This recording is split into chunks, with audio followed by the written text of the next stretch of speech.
হাজারো ব্যথা বেদনার পরে ফিরে আসনি তুমি আপন ঘরে।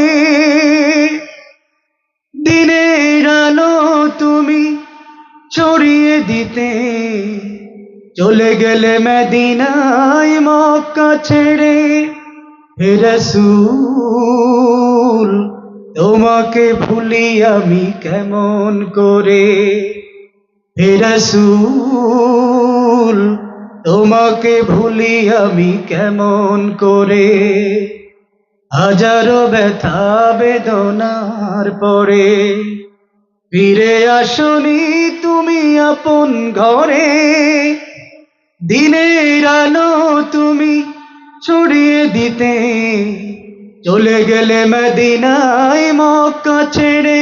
হে রাসূল তোমাকে ভুলি আমি কেমন করে।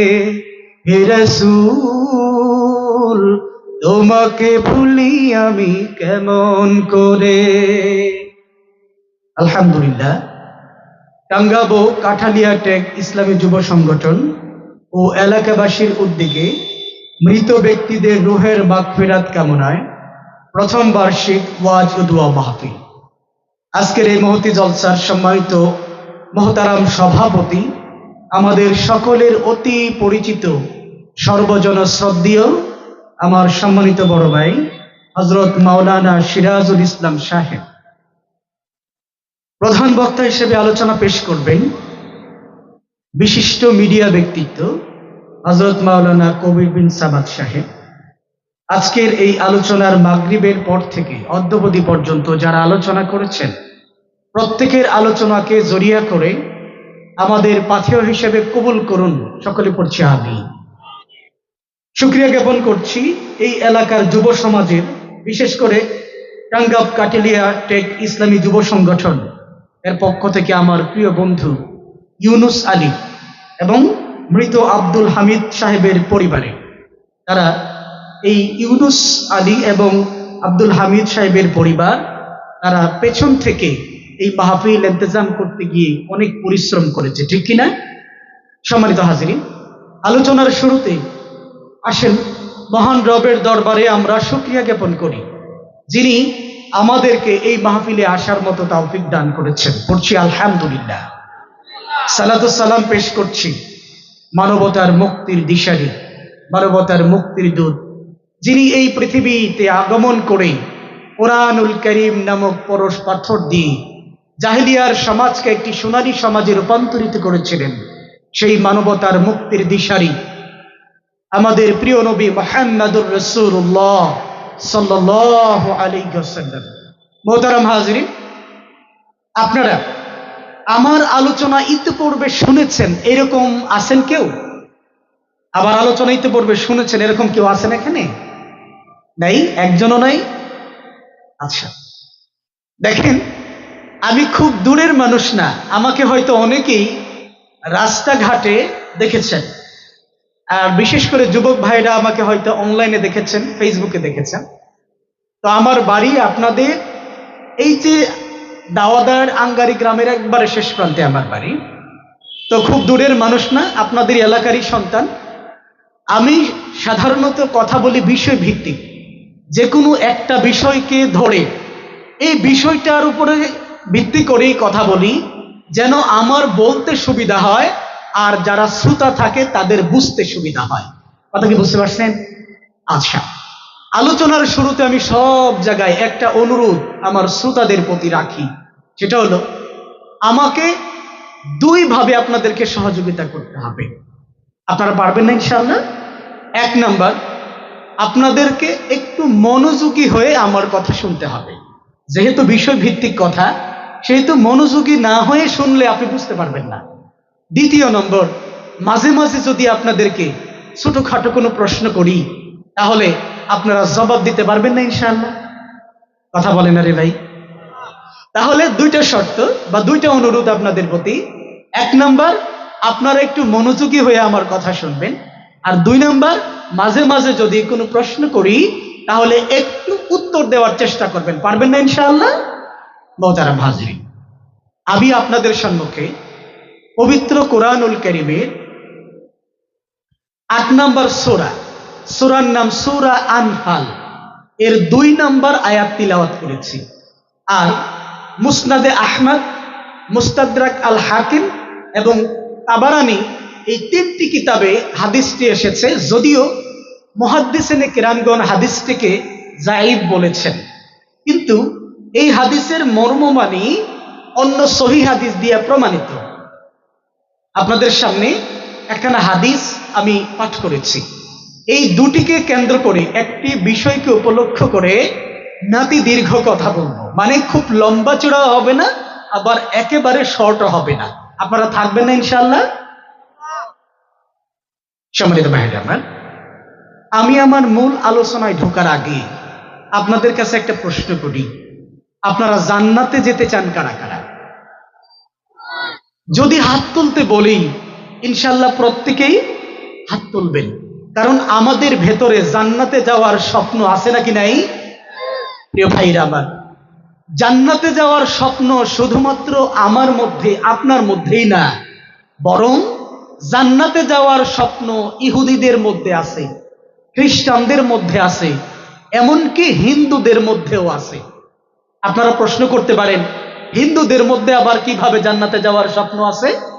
লক্ষ্য করে দেখবেন, বিভিন্ন হিন্দুদের বড় বড় দোকানগুলিতে যদি যান, তাহলে দেখবেন যিনি ক্যাশিয়ারের দায়িত্ব পালন করেন, ক্যাশিয়ারের মাথার উপরে অনেক সময় ছবি ঝোলানো থাকে এবং ওই ছবির উপরে একটা মালা দেয়া থাকে, নিচে নাম লেখা আছে, ধরেন আনুমানিক ধরে নেই, শ্রী স্বর্গীয় হরিশ্চন্দ্র দাস, এরকম লেখা আছে, দেখছেন? হিন্দুদের কোনো ছবির মধ্যে যদি মালা দেয়া থাকে, আপনি বুঝবেন লোকটা ইতিমধ্যে পরলোক গমন করেছে। তারা প্রত্যেকেই দেখবেন নিচে শ্রী স্বর্গীয় লেখা থাকে। আচ্ছা, স্বর্গীয় মানে কি? স্বর্গের মধ্যে যাবে নাকি স্বর্গের মধ্যে চলে গেছে? কোনটা? কথা বুঝেন নাই? স্বর্গীয় মানে হচ্ছে স্বর্গের মধ্যে ইতিমধ্যেই চলে গেছে। সম্মানিত ভাইরা আমার, হিন্দুদের মধ্যে জান্নাতে যাওয়ার স্বপ্ন আছে।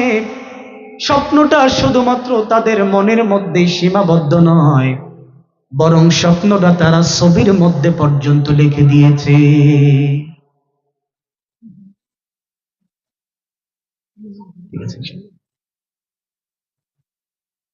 শুধুমাত্র হিন্দুদের মধ্যেই নয়, সূরা বাকারার মধ্যে এসেছে, ইয়াহুদিরা বলে আল্লাহ রাব্বুল আলামিনের প্রিয় পাত্র হলাম আমরা ইয়াহুদিরা, এই তো আল্লাহ রাব্বুল আলামিন, আমরা আল্লাহর প্রিয় পাত্র হওয়ার কারণে তিনি আমাদেরকে জাহান্নামে দেবেন না, বরং তিনি আমাদেরকে জান্নাতের মধ্যে ঢুকিয়ে দেবেন। যদি আমাদেরকে কোনো কারণে জাহান্নামের মধ্যে আল্লাহ রাব্বুল আলামিন দেন, তাহলে সেটা হবে মাত্র 40 দিনের জন্য। কয় দিনের জন্য?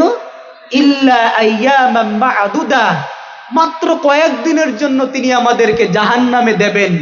জাহান্নামে দিয়া ওই মাছের যেরকম একটু সেকা দেয়, এইরকম সেকা দিয়া আবার জান্নাতের ভেতরে ঢুকায়া দেবেন। তাহলে ইয়াহুদিদের মনের মধ্যে জান্নাতে যাওয়ার স্বপ্ন আছে নাকি নাই? শুধুমাত্র ইয়াহুদিদের মধ্যে জান্নাতে যাওয়ার স্বপ্ন আছে এমনটা নয়, বরং খ্রিস্টানদের মধ্যে আরো বেশি জান্নাতে যাওয়ার স্বপ্ন। তাদেরকে যদি আপনারা জিজ্ঞাসা করেন, ও ভাইয়া খ্রিস্টান, তোমরা কি জান্নাতে যাওয়ার স্বপ্ন আছে নাকি? তারা বলে, আমরা জান্নাতে যাব না, মানে আমরা তো জান্নাতে ইতিমধ্যে গিয়াই রইছি। এর কারণ হলো আমাদের যিনি নবী, আমাদের যিনি রাসূল, তিনি হলেন যীশু খ্রিস্ট, মানে ঈসা আলাইহিস সালাতু ওয়াস সালাম। তিনি আমাদের খ্রিস্ট জগতের সকল গুনার বোঝা মাথায় নিয়া শুলের মধ্যে, শুলি কাষ্ঠের মধ্যে তিনি নিহত হয়েছেন। বুঝেন নাই মনে হয়? খ্রিস্টানদের ধারণা হলো খ্রিস্ট জগতের সকল গুনাহ ঈসা আলাইহিস সালামের কাঁধের মধ্যে নিয়া শুলি কাষ্ঠের মধ্যে, হোলি কাষ্ঠের মধ্যে ঝুলে তাদেরকে পাপ মুক্ত করে চলে গেছে। এখন শুধু তারা মরবে আর জান্নাতের মধ্যে চলে যাবে। কথা কি বুঝতে পারছেন? তাহলে হিন্দুরা জান্নাতে যাওয়ার জন্য পাগল, ইয়াহুদিরা জান্নাতে যাওয়ার জন্য পাগল, খ্রিস্টানেরা জান্নাতে যাওয়ার জন্য পাগল, এবার আমাদের মুসলমানদের মধ্যে এমন কিছু ভণ্ডপীরের মুরিদ আছে যারা বেড়া বেড়ি একসাথে লাফায় আর জিকির করে, এইরকম দেখছেন আপনারা কোনোদিন? যদি না দেখে থাকেন তাহলে ইউটিউবের মধ্যে একটু সার্চ দিয়েন, দেখেন বেড়া বেড়ি একসাথে জিকির করে আর একসাথে লাফায়। ওদেরকে গিয়া যদি বলেন, ভাই এই যে বেশরিয়তি কাজ কারবার তোমরা করতেছো, বেড়া বেড়ি একসাথে লাফাচ্ছ, জিকির করতেছো, তোমাদের কি আল্লাহর ভয় নাই? তোমাদের কি জান্নাতে যাওয়ার কোনো স্বপ্ন নাই? কথা কি বুঝতে পারছেন? তখন ওই বেচারারা বলবে, ওই মুরিদেরা বলবে, আমরা জান্নাতে যাব না মানে? আর তোমরা তো হইছো শরীয়তের মোল্লা, এই জন্য শরীয়ত নিয়ে দৌড়াদৌড়ি করো। আমরা তো হইলাম মাআরিফাতের লাইনে থাকি, এই জন্য বেড়া বেড়ি একসাথে জিকির করলে আমাদের কোনো সমস্যা নাই। বরং ওই ভণ্ড পীরের মুরিদটা হাতের মধ্যে একটা একতারা নিয়ে আপনাকে গান শোনায়া দেবে, আছেন আমার মুক্তার, আছেন আমার ব্যারিস্টার, শেষ বিচারের কি জানি বলে এটা, শেষ বিচারের হাইকোর্টেতে তিনি আমায় করবেন পার, আমি পাপী তিনি জামিনদার। এই কথা বলে সে একটার মধ্যে একটা বাড়ি দিবে, টুনটুনা টুনটুন। তার মনে সে বুঝাতে চায় সে যে পীর ধরছে, এই পীরেরা হাকিম হইয়া, ব্যারিস্টার হইয়া, উকিল হইয়া আল্লাহর দরবার থেকে বাঁচাইয়া তাকে জান্নাতে ঢুকাইয়া দেবে। সুতরাং ভণ্ড পীরের মুরিদের মধ্যেও জান্নাতে যাওয়ার স্বপ্ন আছে। মোহতারাম হাজির, আপনারা যারা আসছেন অনুরোধ করব তারা একটু সামনে চাইপা বসেন, আর যারা বাহিরে দাঁড়ায় আছেন তাদেরকে অনুরোধ করব একটু ভেতরে চলে আসেন। আর যারা চাষটলে বসে বসে চা খাইতেছেন, সিঙ্গারা খাইতেছেন, পেঁয়াজু খাইতেছেন, তাদেরকে অনুরোধ করব দয়া করে আমাদের সভামঞ্চে চলে আসুন। ইনশাআল্লাহ এখন থেকে ধারাবাহিকভাবে আমাদের সবার কার্য চলতে থাকবে। অনুরোধ করছি যারা দাঁড়িয়ে আছেন একটু বসে পড়েন, প্লিজ একটু বসে পড়েন। সম্মানিত ভাইরা আমার, তাহলে জান্নাতে যাওয়ার স্বপ্ন আমাদের আছে নাকি নাই? না, আপনাদের কথা বললা আপনাদের জবাব শুনে খুশি হইতে পারলাম না ভাই। জান্নাতে যাওয়ার স্বপ্ন আছে নাকি নাই? এই কথা যদি আপনি মুখ দিয়া স্বীকার না করেন, হতে পারে কিয়ামতের ময়দানে আপনি স্বীকার না করার কারণে বঞ্চিত হতে পারেন। শুধুমাত্র এই কথার কারণে এমনও হতে পারে আল্লাহ তাআলা আপনাকে জান্নাত দিয়েও দিতে পারেন। কথা মনে হয় বুঝেন নাই? সম্মানিত ভাইয়েরা আমার, জান্নাতে যারা যেতে চান, যাদের মনের মধ্যে জান্নাতে যাওয়ার স্বপ্ন আছে, আপনাদের কাছে আমি বিনয়ের সাথে বলতে চাই, বলেন তো জান্নাতে যাওয়ার জন্য যেই কয়টা শর্ত আছে তার মধ্যে প্রথম নম্বর শর্তের নাম কি? আপনারা জানেন জান্নাতে যাওয়ার প্রথম শর্ত কি? জান্নাতে যাওয়ার প্রথম শর্ত নামাজ নয়, জান্নাতে যাওয়ার প্রথম শর্ত হলো ঈমান। ঈমান যদি না থাকে তাহলে আপনার নামাজ পড়ে কোনো ফায়দা হবে না। বুঝেন নাই মনে হয়? সম্মানিত ভাইরা আমার, সূরা বাকারার 25 নম্বর আয়াত, সূরা বুরুজের 11 নম্বর আয়াত, সূরা আল কাহফের 107 নম্বর আয়াতে আল্লাহ তাআলা বলেন, ওয়াবাশশিরিল লাযীনা আমানু ওয়া আমিলুস সলিহাতি আন্না লাহুম জান্নাতিন তাজরি মিন তাহতিহাল আনহার। সুবহানাল্লাহ বলেন। আল্লাহ তাআলা বলেন, ওয়াবাশশিরিল লাযীনা আমানু ওয়া আমিলুস সলিহাতি আন্না লাহুম জান্নাতিন তাজরি মিন তাহতিহাল আনহার। হে রাসূল, আপনি ওই সমস্ত ব্যক্তিদের জন্য জান্নাতের সুসংবাদ প্রদান করে দিন যেই সমস্ত ব্যক্তিরা ঈমান আনয়ন করেছে এবং তারা ঈমান আনয়ন করার পরে নেক আমল করেছে। সুবহানাল্লাহ বলেন। তাহলে এই আয়াতের মধ্যে জান্নাতে যাওয়ার জন্য প্রথম শর্ত হচ্ছে ঈমান আনয়ন করা, এরপরের শর্ত হচ্ছে নেক আমল করা। সূরা বুরুজের 11 নম্বর আয়াতে বলেন, ইন্নাল্লাযীনা আমানু ওয়া আমিলুস সলিহাতি লাহুম জান্নাতুন তাজরি মিন তাহতিহাল আনহার।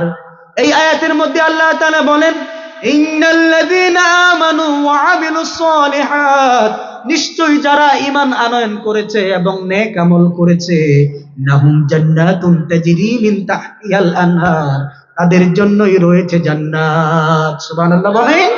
এই আয়াতের মধ্যে আল্লাহ ইন্না নিশ্চয়তা দিয়ে বুঝাচ্ছেন যারা ঈমান আনয়ন করেছে এবং নেক আমল করেছে। তাহলে এই আয়াতের মধ্যে প্রথম শর্ত কি? ঈমান। দ্বিতীয় শর্ত নেক আমল। এবার সূরা আল কাহফের 107 নম্বর আয়াতে আল্লাহ বলেন ইন্নাল্লাযীনা আমানু ওয়া আমিলুস সলিহাতি লাহুম জান্নাতুল ফিরদাউসি নুজুলা। আল্লাহ তাআলা বলেন নিশ্চয়ই যারা ঈমান আনয়ন করেছে এবং নেক আমল করেছে তাদের জন্য রয়েছে জান্নাতুল ফিরদাউস। সুবহানাল্লাহ বলেন। তাহলে এই তিনটা আয়াত প্রমাণ করে, আর অসংখ্য আয়াত আছে, কিন্তু এই তিনটা আয়াত প্রমাণ করে জান্নাতে যাওয়ার প্রথম শর্ত হচ্ছে ঈমান আনয়ন করা। কি করা? আবুল কালাম আজাদ বাশার একটা ওয়াজে বলেছিলেন ঈমান হলো একের মতো আর আমল হলো শূন্যের মতো। সামনে এক ছাড়া পিছনে শূন্যের যেমন কোনো মূল্য নাই, ঈমান না থাকলে আপনার হাজারো আমলের কোনো মূল্য। কথা কি বুঝাইতে পারলাম? কথা বলেন আরে ভাই।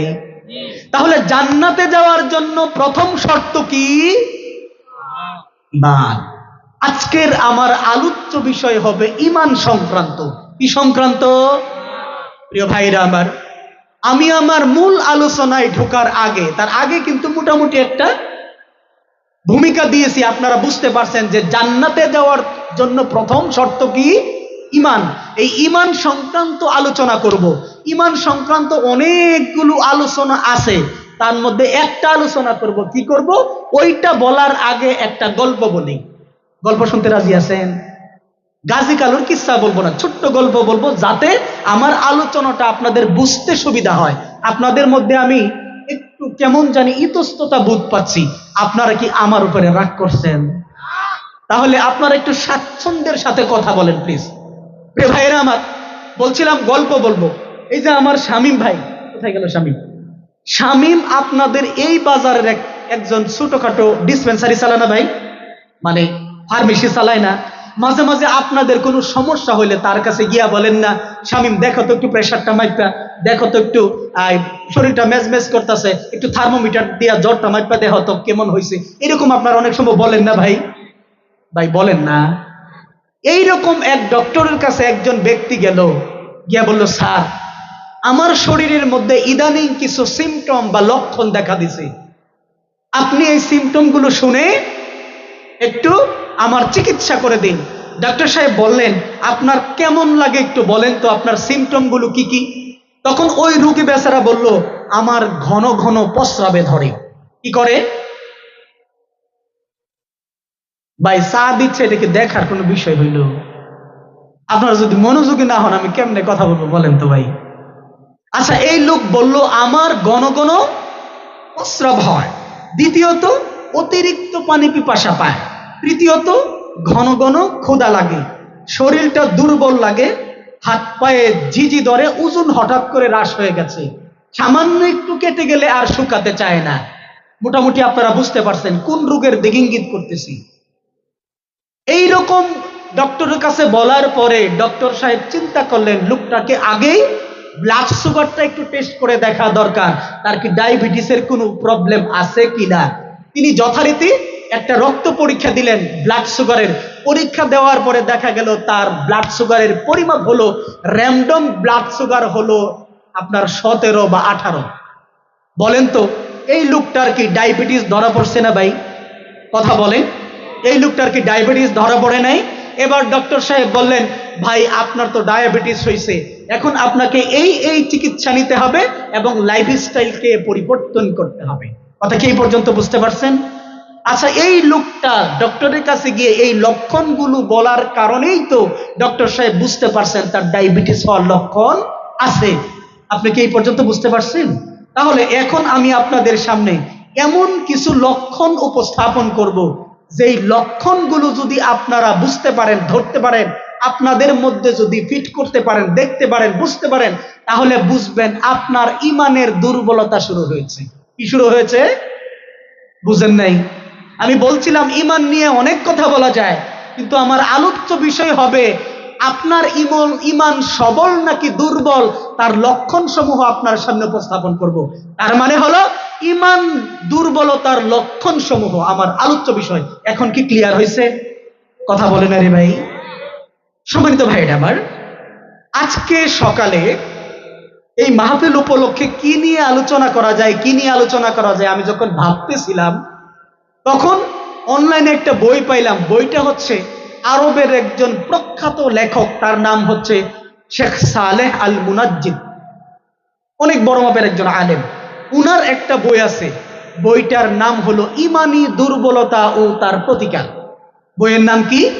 ইমানি দুর্বলতা ও তার প্রতিকার।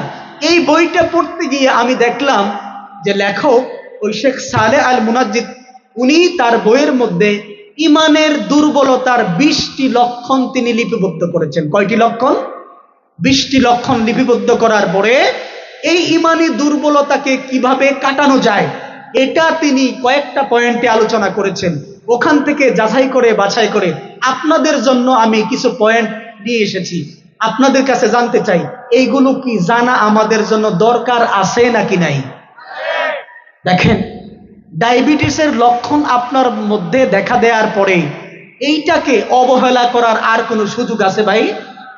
যারা ডায়াবেটিস নিয়ে গবেষণা করেন তারা বলেছেন, কেউ যদি ডায়াবেটিসকে কন্ট্রোল করতে না পারে তাহলে এই ডায়াবেটিস তার মধ্যে প্রায় 59টা রোগ ডেকে নিয়ে আসবে। কয়টা? এই 59টা রোগ আপনার ভেতরে যখন বাসা বাঁধবে, আপনি চাইলেও দুনিয়ার জমিনে আর থাকতে পারবেন না। তাহলে আপনার মধ্যে যদি ইমানি দুর্বলতা দেখা দেয়, এই ইমানি দুর্বলতা যদি আপনি না কাটাতে পারেন, দেখা যাবে এক সময় দুর্বলতা বাড়তে বাড়তে বাড়তে বাড়তে আপনার ইমান এক সময় মরে যাওয়ার সম্ভাবনা আছে নাকি নাই? প্রিয় ভাইরা আমার, এই ব্যাপারে আল্লাহ রাসূল সাল্লাল্লাহু আলাইহি ওয়াসাল্লামের একখানা হাদিস আপনাদের সামনে আমি উপস্থাপন করতে চাই। যে হাদিসটা আমি খুতবায় পড়েছি, আল্লাহর রাসূল বলেন, জাদ্দিদু ঈমানাকুম, তোমাদের ইমানটাকে নবায়ন করো। কি করো? নবায়ন করো। সাহাবায়ে কেরাম আজমাইনরা প্রশ্ন করলেন, ইলা ইয়া রাসূলুল্লাহ কাইফা নুজাদ্দিদু ঈমানানা, ইয়া রাসূলুল্লাহ আমরা আমাদের ইমানটাকে কেমন করে নবায়ন করব? তখন আল্লাহ রাসূল বলেন, আকতিরু যিকরা বিকাউলি লা ইলাহা ইল্লাল্লাহ, তোমরা অধিক পরিমাণে লা ইলাহা ইল্লাল্লাহ জিকির করো, তাহলেই তোমাদের ইমানটা নবায়ন করা হয়ে যাবে। সুবহানাল্লাহ বলেন।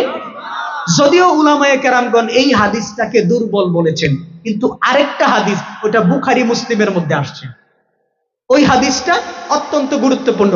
আল্লাহর রাসূল বলেন, হে আমার উম্মতের দল, তোমরা যখন একটা কাপড় পরিধান করো, এই কাপড়টা যেরকম ব্যবহার করতে করতে করতে করতে কিছুদিন পরে জীর্ণ শীর্ণ হয়ে যায়, মলিন হয়ে যায়, ঠিক তদ্রূপ এই দুনিয়ার জিন্দেগিতে চলতে গিয়ে ফিরতে গিয়ে তোমাদের গুনাহের কারণে তোমাদের ঈমানটাও দুর্বল হয়ে যায়। কি হয়ে যায়?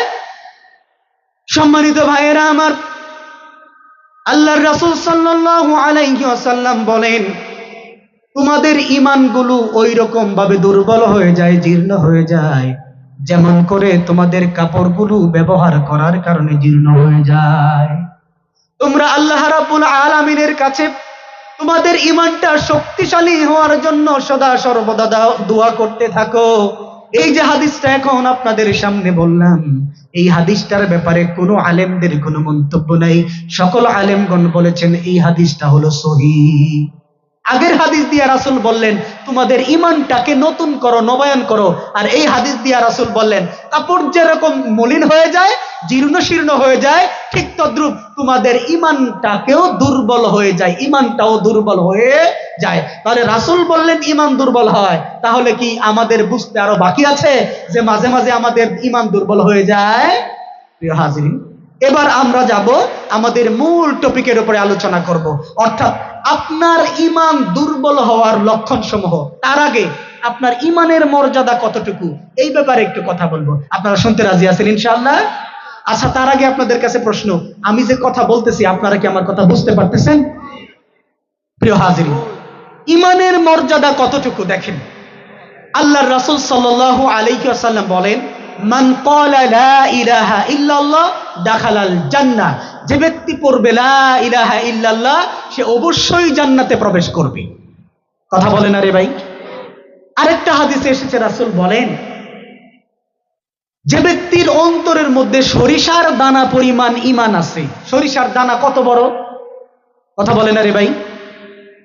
সরিষার দানা পরিমাণ ঈমানও যেই ব্যক্তির মধ্যে আছে, ওই ব্যক্তিও জান্নাতের ভিতরে প্রবেশ করবে। সুবহানাল্লাহ বলেন। এই ব্যাপারে বুখারী এবং মুসলিমে সহিহ সনদে একটা হাদিস আসছে, জান্নাতে প্রবেশ করার সর্বশেষ ব্যক্তির ঘটনা। ইন্না লিল্লাহ।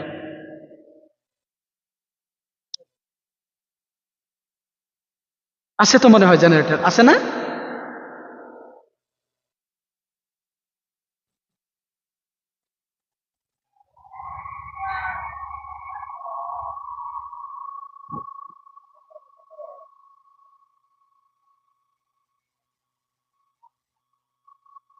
দেখো তোমার মাইক আসছে কিনা।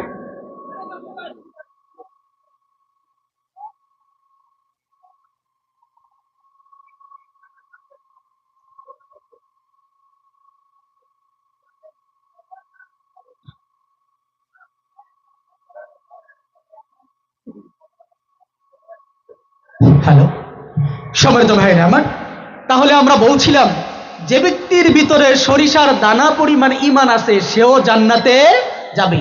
এখন যে ঘটনাটা বলবো, এই ঘটনাটা আসছে সহিহ বুখারী এবং মুসলিমে। এই ঘটনাটা হচ্ছে সর্বশেষ যেই ব্যক্তি জাহান্নাম থেকে বের হয়ে জান্নাতে প্রবেশ করবে তার ঘটনা। এই বর্ণনায় যেটা আসছে, আবু হুরায়রা রাদিয়াল্লাহু তাআলা আনহু বলেন, আল্লাহর রাসূল সাল্লাল্লাহু আলাইহি ওয়াসাল্লাম বলেন, আল্লাহ রাব্বুল আলামিন বিচার ফয়সালা করার পরে যাদেরকে জান্নাতে দেওয়ার তাদেরকে জান্নাতে দিয়ে দেবেন, এবং যাদেরকে জাহান্নামে দেওয়ার তাদেরকে জাহান্নামে দিয়ে দেবেন। এইভাবে দেওয়ার পরে জাহান্নামে দেওয়ার পরে অনন্তকাল চলে যাবে। কোনো একদিন আল্লাহ রাব্বুল আলামিন ফেরেশতাদেরকে ডাক দিয়ে বলবেন, ও ফেরেশতারা, জাহান্নামের ভেতরে তোমরা যাও এবং যাদের ভিতরে ন্যূনতম ঈমান আছে, সরিষার দানা পরিমাণ ঈমান আছে, তাদেরকেও জাহান্নাম থেকে বের করে জান্নাতে ঢুকিয়ে দাও। সুবহানাল্লাহ বলবেন না? এই কথা শোনার পরে ফেরেশতারা জাহান্নামের ভিতরে চলে যাবে এবং জাহান্নামের ভিতরে খুঁজতে খুঁজতে তারা ওই যাদের ভিতরে সরিষার দানা পরিমাণ ঈমান আছে এমন ব্যক্তিকে জাহান্নাম থেকে বের করে জান্নাতের ভেতরে ঢুকিয়ে দেবে। এইভাবে যেতে যেতে সর্বশেষ ব্যক্তি জাহান্নাম থেকে মুক্তি হয়ে যেই ব্যক্তি জান্নাতে যাবে, তার ব্যাপারে বর্ণনাটা এমন আসছে, একজন ব্যক্তি, সর্বশেষ ব্যক্তি জাহান্নামের দিকে মুখ করে থাকবে, আল্লাহ রাব্বুল আলামিনের কাছে ফরিয়াদ করে বলবে, রব্বুল আলামিন, তোমার কাছে করজোরে মিনতি জানাই, জাহান্নামের আগুনের তাপে আমার মুখটা জ্বলছে যাচ্ছে, তুমি যদি দয়া করে আমাকে জাহান্নামের দিক থেকে মুখটা ফিরাইয়া জান্নাতের দিকে দিতে তাহলে অনেক ভালো হতো। আল্লাহ তাআলা বলবেন, ও বান্দা, তোমাকে আমি জাহান্নামের দিক থেকে জান্নাতের দিকে মুখ ফিরিয়ে দেব, তবে শর্ত হচ্ছে তোমাকে কথা দিতে হবে পরবর্তীতে আর তুমি আমার কাছে কোনোদিন কোনো কিছু চাইবে না। লোকটা বলবে, রব্বুল আলামিন, তোমার কাছে আর কিছু চাইবো না, তোমার ইজ্জতের কসম দিয়া বলি। লোকটা জান্নাতের দিকে তাকিয়ে থাকবে, কিছুদিন পরে আবার তার মনের ভিতরে খাহেসাত জাগ্রত হবে, এত চমৎকার জান্নাত, আমি যদি জান্নাতের ভিতরে প্রবেশ করতে পারতাম। লোকটা আল্লাহ রাব্বুল আলামিনের কাছে আবার করজোরে মিনতি করে বলবে, রব্বুল আলামিন, তুমি যদি আমাকে জান্নাতের ভেতরে প্রবেশ করাতে তাহলে অনেক ভালো হতো। আল্লাহ রাব্বুল আলামিন বলবেন, ও বান্দা, তুমি তো আমার কাছে আমাকে কথা দিয়েছিলে কোনোদিন আর কোনো কিছু চাইবে না। তখন বান্দা বলবে, রব্বুল আলামিন, তুমি যদি আমাকে জান্নাতে দিয়ে দাও তাহলে তো তোমার কোনো ক্ষতি হবে না। আল্লাহ রাব্বুল আলামিন বলবেন, ও বান্দা, আমি তোমাকে জান্নাতের কিনারায় নিয়ে যেতে পারি, তবে তোমাকে কথা দিতে হবে পরবর্তীতে আর কোনোদিন কিছু চাইবে না। লোকটা বলবে, তোমার ইজ্জতের কসম করে বলে আর কোনোদিন কিছু চাইবে না।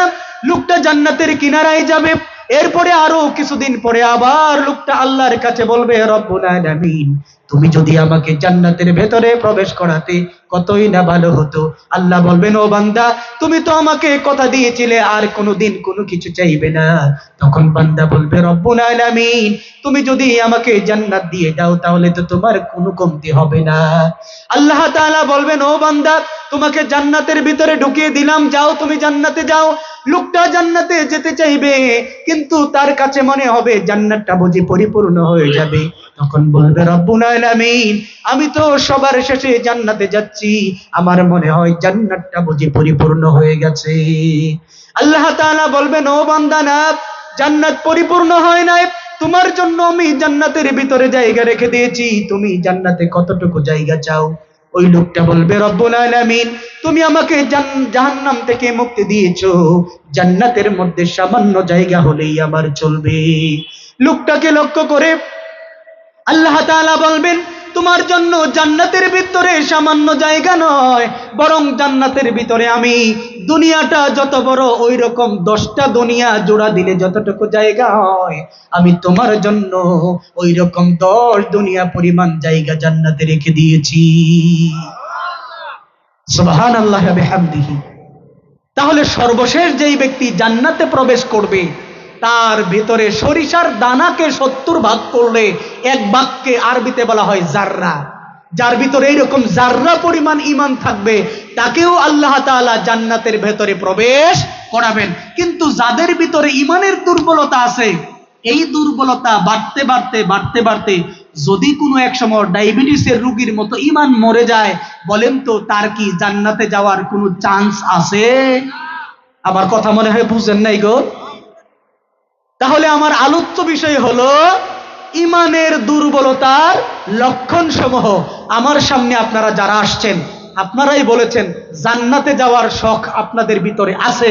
পরবর্তীতে জানতে পারলেন জান্নাতে যাওয়ার জন্য প্রথম নম্বর শর্ত হলো ঈমান থাকা। এই হাদিস দিয়া জানলেন যার ভিতরে সরিষার দানা পরিমাণ ঈমান থাকবে, সেও একদিন না একদিন জান্নাতে যাবে। আর আমার আলোচ্য বিষয় হচ্ছে ঈমানি দুর্বলতা। এখন একটু দেখা দরকার আছে না আমাদের ভিতরে ঈমানি দুর্বলতা আছে কি নাই? প্রিয় ভাইরা আমার, সর্বপ্রথম ঈমানি দুর্বলতার লক্ষণ সমূহের 20টি লক্ষণের মধ্যে সর্বপ্রথম লক্ষণ হলো সদা সর্বদা পাপ কাজে ডুবে থাকা। পাপ কাজে এমন ভাবে ডুবে থাকা যে পাপ কাজটা সে যে করতেছে এই ব্যাপারে তার মধ্যে কোনো অনুশোচনা বোধ জাগ্রত না হওয়া। কথা কি বুঝতে পারছেন? আমাদের সমাজে এরকম অসংখ্য মানুষ আছে, সারা দিন কবিরা গুনার মধ্যে ডুবে থাকে, ন্যূনতম একবারও তার মনের মধ্যে এই কথা চিন্তা হয় না, আহারে আমি তো পাপের সাগরের মধ্যে হাবুডাবু করছি, যে কোনো সময় তো মালাকুল মউত আমার সামনে চলে আসতে পারে। এরকম হতে পারে নাকি? তোমার কথা কয় না কেরে? আল্লাহর রাসূল বলেন, কুল্লু উম্মতি মুআফা ইল্লাল মুজাহিরিন ওয়া ইন্না মিনাল মুজাহিরিন আইয়া'মালার রাজুলু বিল-লাইল। আল্লাহর রাসূল বলেন, আমার প্রত্যেকটা উম্মতকে আল্লাহ রাব্বুল আলামিন ক্ষমা করে দেবেন, কিন্তু ওই ব্যক্তিকে ক্ষমা করবে না যেই ব্যক্তি নিজে গোপনে গুনাহ করে প্রকাশ্যে মানুষের সামনে বলে বেড়ায়। লোকটা গোপনে গুনাহ করছে রাতের অন্ধকারে, আল্লাহ রাব্বুল আলামিন তার এই গুনাহটাকে গোপন রেখেছিলেন, কিন্তু পরের দিন সে বন্ধু বান্ধবের সামনে বুকটাকে টানা দিয়া কলারটারে লাড়া দিয়া বলে, গতকালকে কিন্তু অমুক রে সাইজ করে আইছি। বুঝেন নাই মনে হয়? আমাদের সমাজে এরকম ষড়যন্ত্রকারীরা আছে না, যারা রাতের আধারে বিরোধী পক্ষের জন্য, আলেম উলামাদের বিরুদ্ধে, অন্যান্যদের বিরুদ্ধে সামান্যতম শত্রুতা মানে নিয়ে তারা গোপনে ষড়যন্ত্র করে তারা অন্য ভাইয়ের ক্ষতি সাধন করে। এইরকম মানুষ আছে না ভাই? এইরকম মানুষ গোপনে আধারে রাতের আধারে মানুষের ক্ষতি করে, কবিরা গুনাহ করে, পরের দিন গিয়ে আবার ডাক ছেড়ে টাঙ্গাবর বাজারে বলে কালকে কিন্তু কাম সাইরে আইছি। এরকম মানুষ আছে না নাই? এইরকম ব্যক্তি যারা গোপনে গুনাহ করে কিন্তু প্রকাশ্যে বলে বেড়ায়, ওই রকম ব্যক্তিদেরকে আল্লাহ রাব্বুল আলামিন কোনোদিন ক্ষমা করবেন না, আল্লাহর রাসূল সাল্লাল্লাহু আলাইহি ওয়াসাল্লাম বলেছেন। কথা কি বুঝাইতে পারলাম? তাহলে ঈমানে দুর্বলতার প্রথম লক্ষণ হলো যে ব্যক্তি অধিক সময় পাপের মধ্যে ডুবে থাকে কিন্তু ওই গুনার ব্যাপারে তার মধ্যে কোনো অনুশোচনা নাই। প্রিয় ভাইরা আমার, এই ব্যাপারে ছোট্ট করে একটা কথা বলেই ফেলি। মোবাইল ফোনটা আসার কারণে, এই তোমরা দাঁড়ায় রয়েছে কেন ভাই? একটু বসে যাও না প্লিজ, বসে যাও। মোবাইল ফোনটা আসার কারণে গোপন গুনার পরিমাণ বাড়ছে নাকি কমছে? একটা মারাত্মক হাদিস আপনাদের সামনে বলি। আল্লাহর রাসূল বলেন, কিয়ামতের ময়দানে কিছু মানুষ উঠবে, তাদের আমল নামার মধ্যে তিহামা পর্বতের মধ্যে আমল নিয়ে উঠবে। তিহামা পর্বত অনেক বড় পর্বতমালা, ওই পর্বত সমপরিমাণ সওয়াব আল্লাহ রাব্বুল আলামিনের দরবারে তারা আমল নামায় নিয়ে উঠবে, কিন্তু তাদের এই আমলগুলোকে আল্লাহ তাআলা দুলির মতো ফু দিয়া উড়াইয়া দিবেন। নাউজুবিল্লাহ বলেন। আল্লাহ রাসূল সাল্লাল্লাহু আলাইহি সাল্লাম বলেন, ইয়া রাসূলুল্লাহ, তাদের কি অপরাধ, তারা কোন কারণে তাদের এত সুন্দর এত আমল থাকা সত্ত্বেও আল্লাহ তাআলা তাদের আমলকে উড়াইয়া দিবেন? তখন আল্লাহর রাসূল বলেন, এই লোকগুলো দিনের বেলা মানুষের সামনে ভালো ভালো কাজ করত, ভালো ভালো কাজ করবে, দিনের কাজ করবে, কিন্তু যখনই তারা একাকী হয়ে যাবে অথবা রাত্রে যখন তারা একাকী হয়ে যাবে তখন তারা আল্লাহর নিষিদ্ধ সীমারেখায় অর্থাৎ গুনাহের কাজে লিপ্ত হয়ে যাবে। নাউজুবিল্লাহ বলেন। প্রিয় ভাইরা আমার, এই মোবাইল ফোনটা নিয়ে রাতের বেলায় একটা ছেলে যদি ওয়াইফাই কানেকশন করে কম্বলের তলে লুকায়া লুকায়া যদি সে অশ্লীল ভিডিও দেখে, ওইটা দেখার মতো বাউকি আমাদের কারো আছে? এই মোবাইল দিয়া যদি সে অন্য মেয়ের সাথে মোবাইল কলের মধ্যে ভিডিও কলের মধ্যে গিয়া সব কিছু খোলামেলা টাইপের ভাবে ভিডিও কলে কথাবার্তা বলে, ওইখানে আমাদের কি করার কিছু থাকবে? কথা বলে না রে ভাই। তাহলে এই রকম গোপন গুনাহগুলো শুধুমাত্র গোপন নয়, এরা অনেক সময় অশ্লীল কাজগুলো যেটা করে ভিডিও কলের মধ্যে সেটাকে আবার স্ক্রিন রেকর্ড করে সেটা আবার ওয়েবসাইটের মধ্যে ইউটিউবের মধ্যে আপনার অনলাইনের মধ্যে আবার পাবলিশ করে দেয়, মানে আপলোড করে দেয়, যেন আমি তোমারে দেখছি। পাবলিকের হক আছে না, এই হকটাও আদায় করে দেয়। কথা কি বুঝতে পারছেন? এই রকম যারা রাতের আধারে কবিরা গুনাহ করে থাকে এবং সেটা মানুষের সামনে বলে বেড়ায়, তাদের ব্যাপারে আল্লাহ রাসূল বলেছেন এদেরকে আল্লাহ কোনোদিন ক্ষমা করবে? তাহলে ঈমানের প্রথম নম্বর দুর্বলতার লক্ষণ হলো গুনাহের কাজ করে মনের মধ্যে অনুশোচনা জাগ্রত না হওয়া। আপনাদের সামনে আরো কিছু কথা ছিল, কিন্তু সামনে অনেক আলোচনা তো, যার ফলে আর বলতেছি না। এবার 2 নম্বর, আল্লাহ রাসূল সাল্লাল্লাহু আলাইহি ওয়াসাল্লাম আল্লাহ রাসূল বলেন নাই, বলেন লেখক বলতেছেন 2 নম্বর ঈমানি দুর্বলতার লক্ষণ হলো অন্তরের মধ্যে কাঠিন্যতা অনুভব করা। কি অনুভব করা? অন্তরের মধ্যে কাঠিন্যতা অনুভব করা।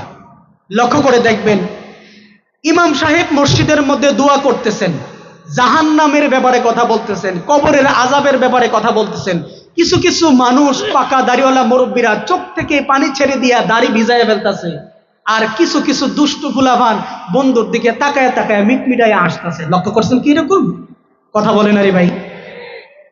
প্রিয় ভাইরা আমার, এমন অনেক মানুষ আছে যাদের সামনে জানাজার লাশ সামনে আছে, ওইটা দেখে তার মনের মধ্যে ন্যূনতম দিলটা নরম হয় না।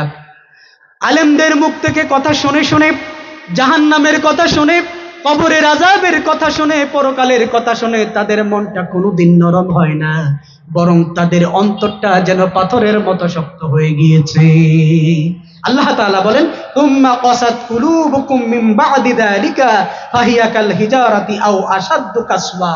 তাদের অন্তরটা যেন পাথরের মতো শক্ত হয়ে গেছে, মাঝে মাঝে পাথরের চাইতেও শক্ত হয়ে যায় মানুষের অন্তর। দেখেন, পাথরও অনেক সময় বৃষ্টির ফুটা পড়তে পড়তে পড়তে পড়তে পাথর অনেক সময় ছিদ্র হয়ে যায়, এটা জানেন আপনারা? কিন্তু এমন কিছু মানুষ আছে, মানুষকে খুন করে সেই মরা লাশটাকে টুকরা টুকরা করে বিভিন্ন জায়গায় ছড়ায় ছিটায় রাখে। এইরকম হৃদয়হীন পাষণ্ড, পাথরের চাইতেও হৃদয়হীন মানুষ আছে নাকি নাই?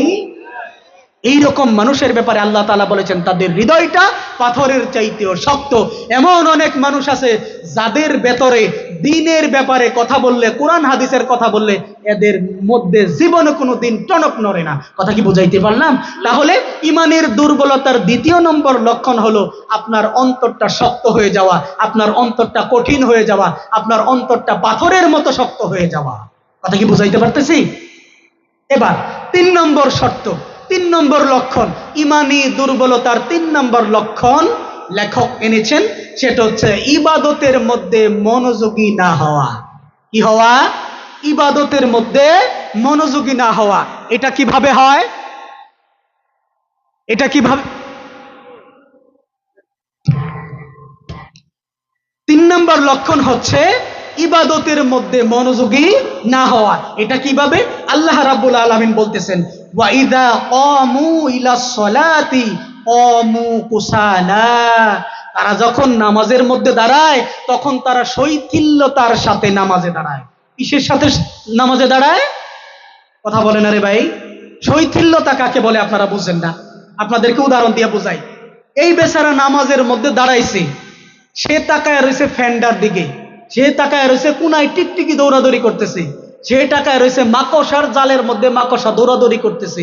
নামাজের মধ্যে দাঁড়ায়া এইরকম করে খাত যায়, এইরকম করে পাঞ্জাবে নিয়ে খেলাধুলা করে, তাশাহুদের সুরতের মধ্যে বৈশাইরা লঙ্গির মধ্যে লঙ্গি নিয়ে খেলাধুলা করে, মাঝে মাঝে শরীরে চুলকায়, একটু গলারে খাকারি দেয়, কেমন কেমন জানি করে। এইরকম নামাজি দেখছেন? জীবনে দেখেন না এরকম নামাজি? এখন থেকে একটু লক্ষ্য করে দেখেন, এরকম নামাজি পাইবেন। যারা নামাজের মধ্যে এরকম করে তারা হচ্ছে কুসালা টাইপের নামাজি, মানে নামাজের মধ্যে দাঁড়াইছে ঠিক, কিন্তু তাদের অন্তরটা নামাজের মধ্যে নাই। তার মানে মনোযোগের সাথে তারা ইবাদত করে। এই রকম ব্যক্তিদেরকে বলা হয় ইরাআন নাস। তারা মানুষকে দেখানোর জন্য নামাজ পড়ে।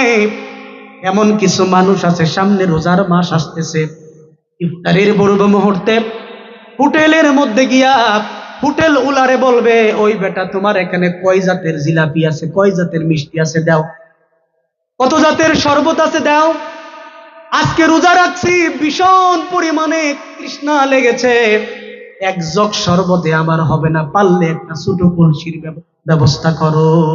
এইরকম হাহুতাস দেখায়, তার মানে বুঝাইতে চায় এই টাঙ্গাবর গ্রামের মধ্যে হ্যাঁ একাই রোজা রাখছে। বুঝেন নাই মনে হয়? মানে মানুষকে বুঝাতে চায় যে আমি একা একাই রোজা রাখছি, তোমরা যেটা রোজা রাখছো এটা নাম বেড়া রোজা টোজা না। এরকম মানুষকে দেখাই না রোজাদার আছে না নাই?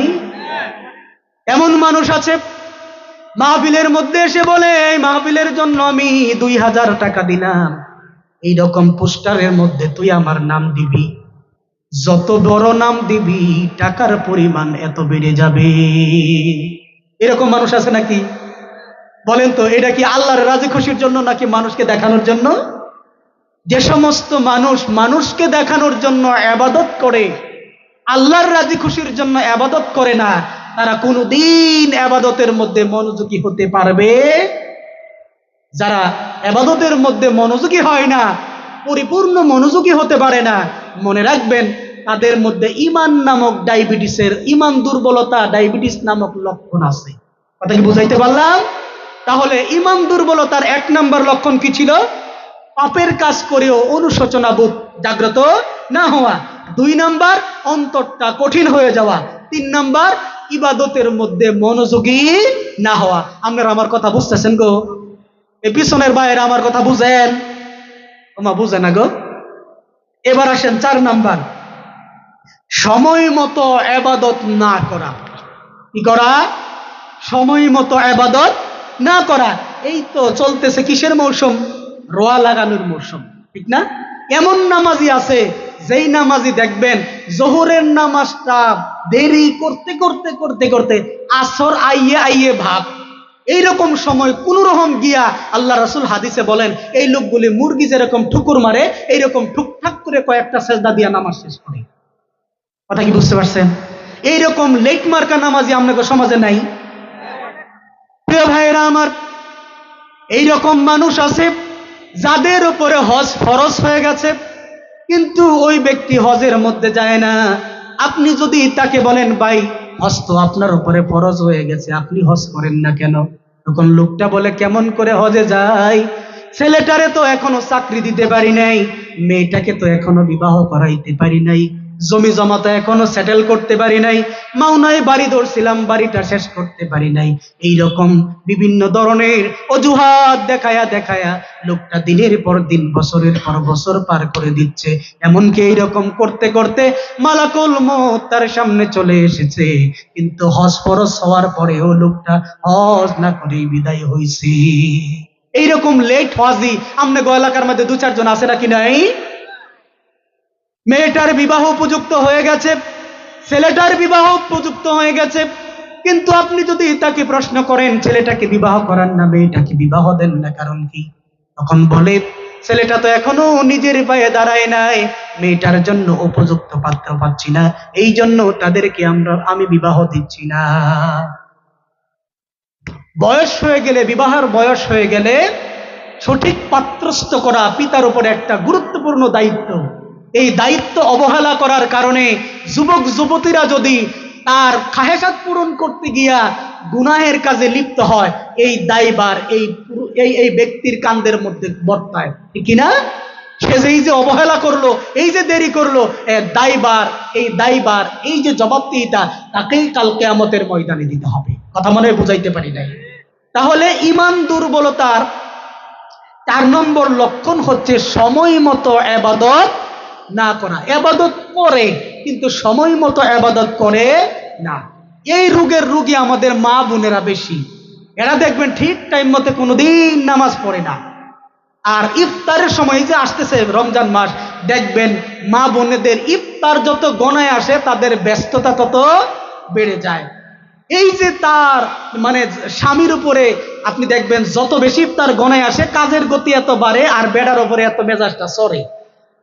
মরার মাইশা গোলামের ঘরের গোলাম, গটের মধ্যে শান্তি পাইলাম না, এই পাইলাম না, এই পাইলাম না, দুনিয়ার যত গালিগালাজ আছে জামাইরে বহে।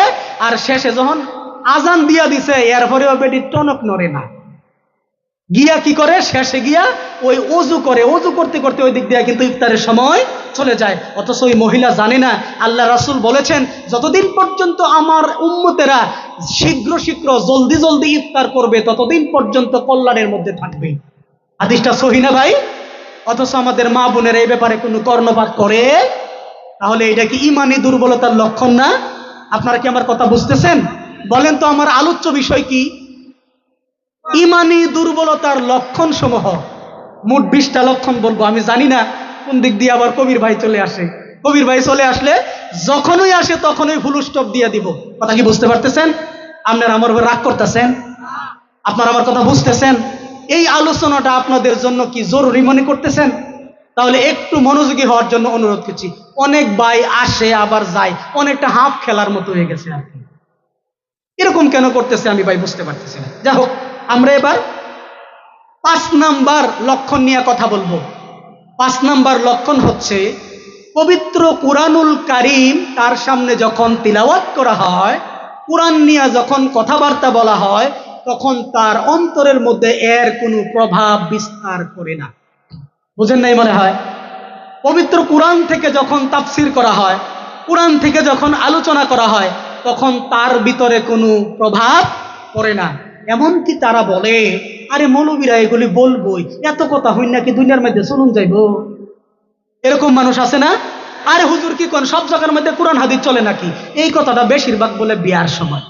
আপনাকে এলাকার মধ্যে বিয়া হইলে দুষ্ট গুলা মানে এমন বড় বড় বক্স এনে সারা রাত নাচে না গো। আপনি গিয়া যখন তাদেরকে বলেন এই পোলাপান কি শুরু করছস, বক্স বাজায় ইয়া করতেছ, তখন তারা বলে মুরব্বী আমনের এখানে দরকার নেই, আমনে জানগা। এই বক্স না বাজাইলে আমার মধ্যে শরীরের মধ্যে কোনো জুষ্টু চাই, বক্স না বাজাইলে কি বিয়া হয় নাকি? তখন তারা আবার মনে মনে কয়, পোলাপানে কয় মুরব্বী না থাকার চাইতে 500 টাকারই তা বালা। কারণ মুরব্বীরা তাদের মনের খোরাক দিতে পারে না। প্রিয় ভাইয়েরা আমার, হাদিস শরীফে আল্লাহর রাসূল বলেন, কোন ব্যক্তি যদি অন্যায়মূলক কোনো কাজ শুরু করে দেয়, ওই কাজের মধ্যে যত ব্যক্তি জড়িত হয়, ওই কাজটা যত ব্যক্তি উপভোগ করে, ওই সবগুলো মানুষ যারা শুনেছে উপভোগ করেছে, তাদের আমল নামায় যেই পরিমাণ গুনাহ জমা হয়েছে, সকল মানুষের আমল নামার গুনাহগুলো যে ব্যক্তি ওই অন্যায় কাজ শুরু করেছে তার আমল নামায় জমা হয়ে যায়। নাউজুবিল্লাহ বলবেন না? তাহলে যেই ব্যক্তি বক্স বাজানো শুরু করছে, ধরেন 1000 মানুষ বক্সের গান শুনলো, 1000 মানুষের যেই গুনাহ হয়েছে সমপরিমাণ গুনাহ ওই ব্যক্তির আমল নামায় চলে গেছে। দেখছেন কত বড় ফাইজলামি করছে? নিজের গুনাহ নিয়েই যাইতে পারে না, মানুষের গুনাহ নেওয়ার লাগে তা পাগল হয়ে গেছে। আপনি তাদের সামনে যতই কোরআনের কথা বলেন, তাদের অন্তরের মধ্যে কোনো প্রভাব পাবে? শুধু কি তাই, আমাদের সমাজের মানুষদেরকে যদি দ্বীনের কথা বলেন, যদি বলেন ভাই বলেন তো, আপনাদেরকে আমি প্রশ্ন করি, জমিন কার? এমন বা কইছেন মনে হয় যেন জমিন অন্য কি হয়ে। জমিন কার? এই স্বীকৃতি যদি মুখ দিয়া না দিতে পারেন, আপনি আল্লাহকে রব হিসাবে মানেন নাই। জমিন কার? আসমান কার? কুরআন কার? এই জমিনের মধ্যে আইন চলবে কার? মুখেতে বলছেন, কিন্তু যখন বলা হবে চলেন আল্লাহর দিন কায়েম করি, আল্লাহর আইন কায়েম করি, তখন দেখবেন কিছু মানুষ আস্তে করে পিছনে চলে যায়। বুঝেন নাই মনে হয়?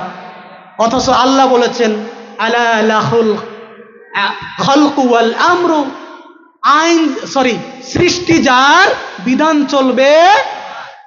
ওয়ামান লাম ইয়াহকুম বিমা আনজালাল্লাহ ফাউলাইকা হুমুল কাফিরুন। আল্লাহ রাব্বুল আলামিন যেই বিধান নাজিল করেছেন, ওই বিধান দিয়া যারা বিচার কার্য পরিচালনা করে না, তারা হইল কাফের। আরেক আয়াতে বলছে তারা হইল জালেম, আরেক আয়াতে বলছে তারা হইল ফাসেক।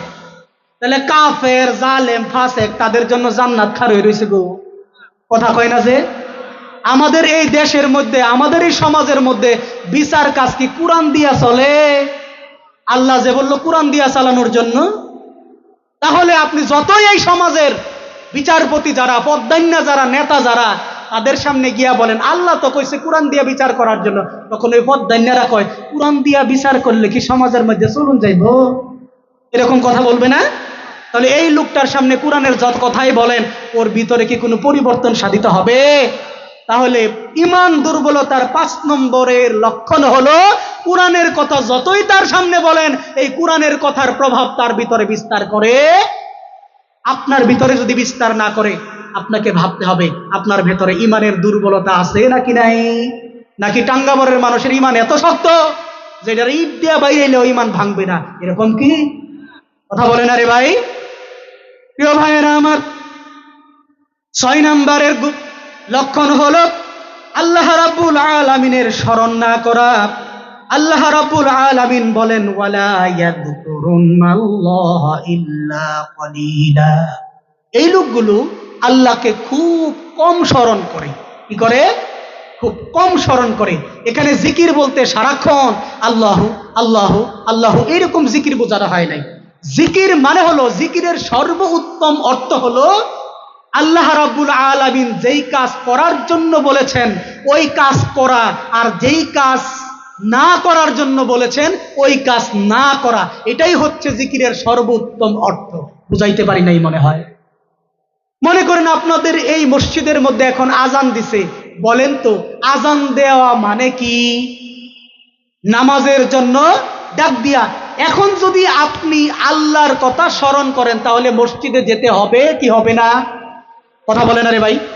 তাহলে আজান শুনে যদি আপনি মসজিদের মধ্যে যান, তাহলে বোঝা গেল আল্লাহকে স্মরণ করেছেন, তার মানে হলো আল্লাহর হুকুম পালন করেছেন। আপনি যখন জমিনটা, এই যে জমি, এটার মধ্যে কি পানি নামানো হবে না কিছুদিন পরে? তো পানি নামানোর আগে লাইলটাকে একটু সাইজ করা হবে না?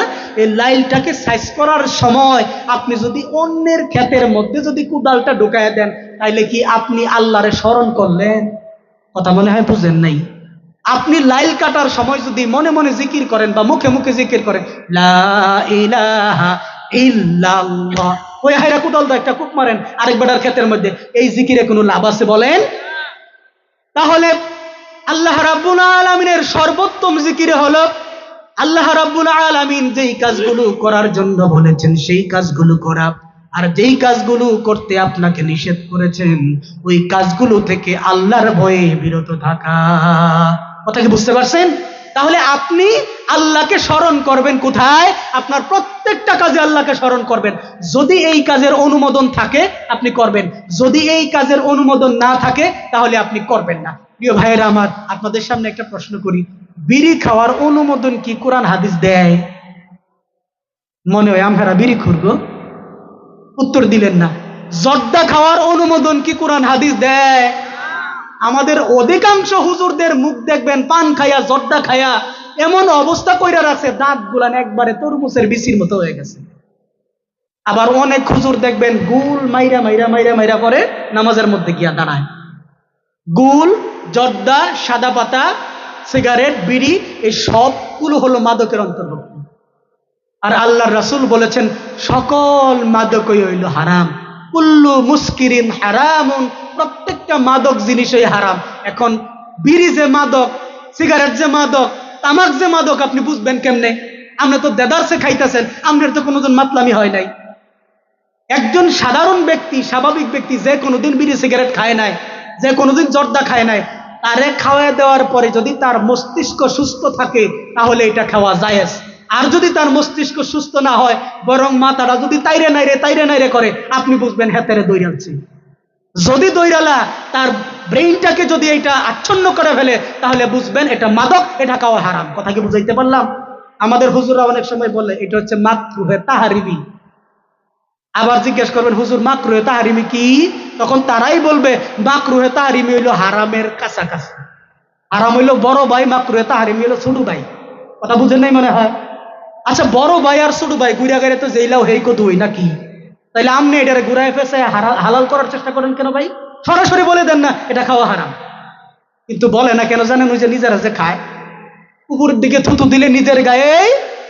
প্রিয় ভাইয়েরা আমার, বলছিলাম কি যেন বলছিলাম, আল্লাহ রাব্বুল আলামিন যা হারাম করেছেন তা থেকে বেঁচে থাকা, যা করতে বলেছেন তা করা হচ্ছে আল্লাহ তাআলার সর্বোচ্চ শরণ। এই শরণ যদি আপনি করতে না পারেন, বুঝবেন আপনার ইমানি দুর্বলতা শুরু হয়ে। বলেন তো, এইরকম ইমানি দুর্বলতার মানুষ আমাদের সমাজে দুই একখান পাওয়ার সম্ভাবনা মনে হয় নাই? সম্মানিত ভাইয়েরা আমার, এবার 7 নম্বর কাজের মধ্যে যাব, দেখেন তো মিলে কিনা। শেখ সালেহ আল মুনাজ্জিদ তিনি বলেছেন ইমানি দুর্বলতার 7 নম্বর লক্ষণ হলো সমাজের মধ্যে অন্যায় কাজ হতে দেখেও চুপ করে বসে থাকা। কি করা? আমার কথা কয় না? সমাজের মধ্যে অন্যায় খারাপ কাজ হতে দেখেও কি করা? চুপ করে বসে থাকা।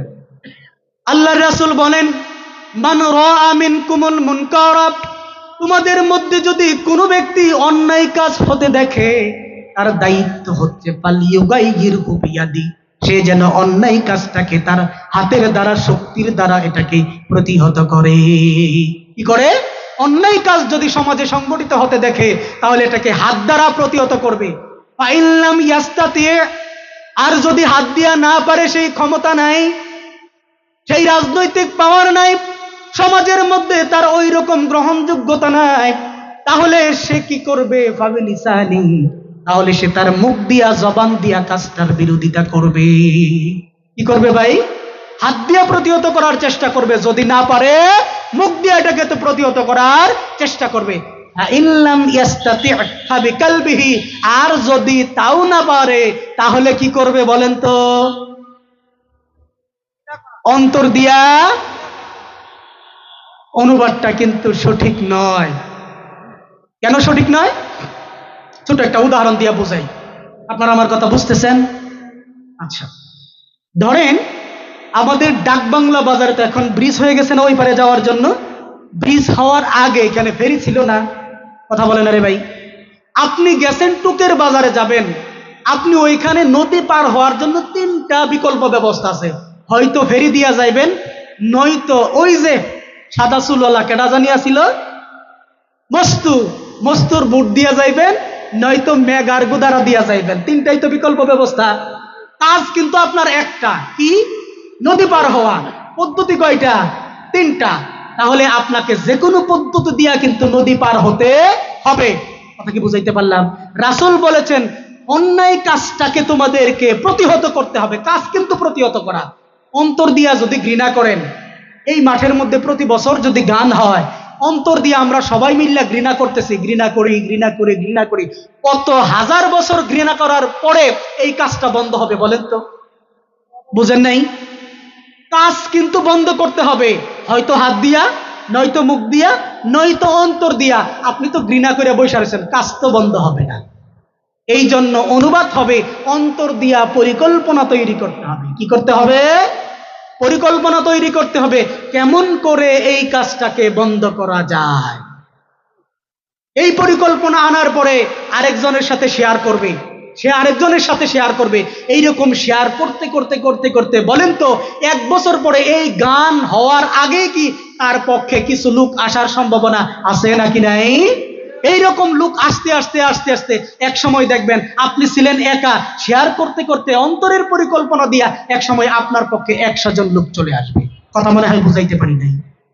প্রিয় ভাইয়েরা আমার, সমাজের মধ্যে অন্যায়মূলক কাজ যখন হতে থাকবে, তখন এটা দেখে যদি আপনার ভিতরে কোনো ফিলিংস জাগ্রত না হয়, যদি মনে করেন আহারে সমাজের মধ্যে সমাজটা ডুবে যাচ্ছে, নষ্ট হয়ে যাচ্ছে, দিনের পর দিন অন্যায়মূলক কাজ, অশ্লীলমূলক কাজ হচ্ছে, এটা দেখে যদি মনের মধ্যে কোনো ভাবের উদ্রেক না হয়, মনের মধ্যে যদি কষ্ট না পান, মনের মধ্যে যদি আপনার চেতনা জাগ্রত না হয়, রাগ উদ্রেক না হয়, এটাকে যদি প্রতিহত করার মতো চিন্তা ভিতরে না আসে, তাহলে মনে রাখবেন আপনার অন্তরের মধ্যে, ইমানের মধ্যে দুর্বলতা চলে আসছে। জি, যেভাবে ঠিক যেভাবে কইছেন, মনে হয় আমার চাইতে আপনারা বেশি দুর্বল হয়ে গেছেন গো। একটু জিকির করেন, লা ইলাহা,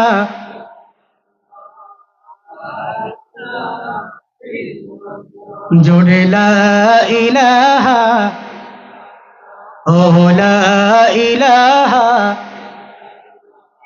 এই পৃথিবীর ওই আকাশের মালিক তুমি রহমান, তোমার দয়া সবার মাঝে নদীর মতো বহমান। লা ইলাহা, ও লা ইলাহা, জোরে লা ইলাহা। একদিন তোমারি নাম মসজিদ হবে এলান। হতে পারে নাকি যে কোনো সময় আমার নাম আপনার নাম মসজিদ থেকে এলান হতে পারে কিনা?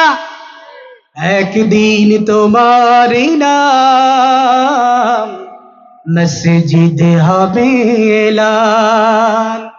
তৈরি রেখো, তৈরি থেকো, কবরের মাল সামান। একদিন তোমারি নাম মসজিদ হবে এলান। লা ইলাহা, ও লা ইলাহা, জোরে লা ইলাহা, লা ইলাহা ইল্লাল্লাহু মুহাম্মাদুর রাসূলুল্লাহ। আলোচনা করতেছিলাম ইমানি দুর্বলতার লক্ষণ সমূহ। 7 নম্বর লক্ষণ কিন্তু ইতিমধ্যে শেষ, এবার 8 নম্বর লক্ষণ দেখেন মিলে কিনা। যে সমস্ত ব্যক্তিরা দুনিয়ার পিছনে সারাক্ষণ ছুটে বেড়ায়, দুনিয়ার পিছনে ছুটে বেড়াইতে গিয়া নামাজের খবর নাই, এমন মানুষ আছে নাকি নাই? শুক্রবারে বেশি মানুষ হয় নাকি অন্যান্য দিন বেশি মানুষ হয়? কথা কয় না রে ভাই। শুক্রবারে যেই ব্যক্তিরা নামাজের মধ্যে আসছে, বলেন তো আসরের নামাজে কি তাদের উপরে নামাজ ফরজ রহিত হইয়া গেছে? বুঝেন নাই? শুক্রবারের জুমার নামাজ যারা পড়েছে তাদের উপরে কি আসরের নামাজ বাতিল হয়ে গেছে? তাইলে তারা আসরের নামাজে আইলো না যে? কেন আসে নাই? শুক্রবারে শুধুমাত্র তারা মানুষকে দেখানোর জন্য, সমাজের হাজিরা দেওয়ার জন্য আসে।